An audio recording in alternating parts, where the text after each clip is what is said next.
Representative Alders, good to be here with you. Now, you filed a bill relating to ungraded eggs, and it's my understanding that you have some updates to share on that bill. But before we get to that, can you just tell our audience a bit about what the bill would specifically do? Sure. Well, we were looking at code in Texas law and discovered that there are restrictions on the ability for small egg producers to be able to sell eggs to uh, local markets. So they can't sell directly to consumers or to local restaurants. And so I have a free market approach to my political philosophy, and I think that's important to the success of our economy.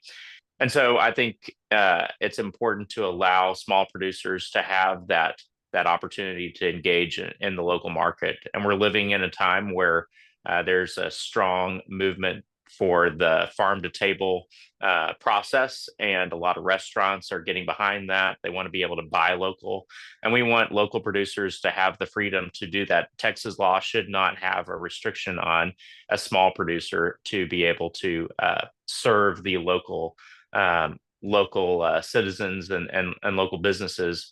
And so that's what this bill aims to address. It allows a small producer to sell direct to consumer instead of having to go through the local market, farmers market type setup. You could sell direct to consumer as well as to local restaurants. Now, this bill will allow for 120 dozen ungraded eggs, I believe. What is the number now? Would you happen to know that?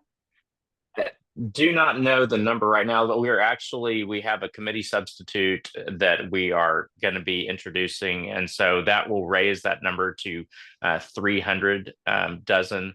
So it's still a very small flock in the large scheme of things, but we're going to be doing that, as well as there's a section of the bill that we originally included language opening up the market to retailers, and through conversations with groups around the state and interested parties, I think it's probably best to remove that, just um, due to the opportunity that consumers might have to change out something in one carton with another carton. We want to make sure that we don't allow for anything to happen in the process where products can be confused. And so we want the consumer to know exactly what they're buying. And so we removed that provision as well, the retail provision, as well as increased the number to 300. Yeah, you more than doubled the amount in the original bill. Were you hearing Correct. from producers, I want to be able to sell more of these, or you just felt it was another thing that influenced you? It's just one of those areas where we want a small producer to be able to be successful. And if for some reason it was restricted down to the 120 dozen, I mean, an egg is not very expensive commodity. And so you want a small producer to be able to be successful. And so raising that allows for them to, have a little bit larger flock and able to hopefully build a successful business before they enter that next level where they're a commercial producer. Are there any other updates to the committee substitute you'd like to share? No, those are the main provisions that are updates to the bill. And it's an important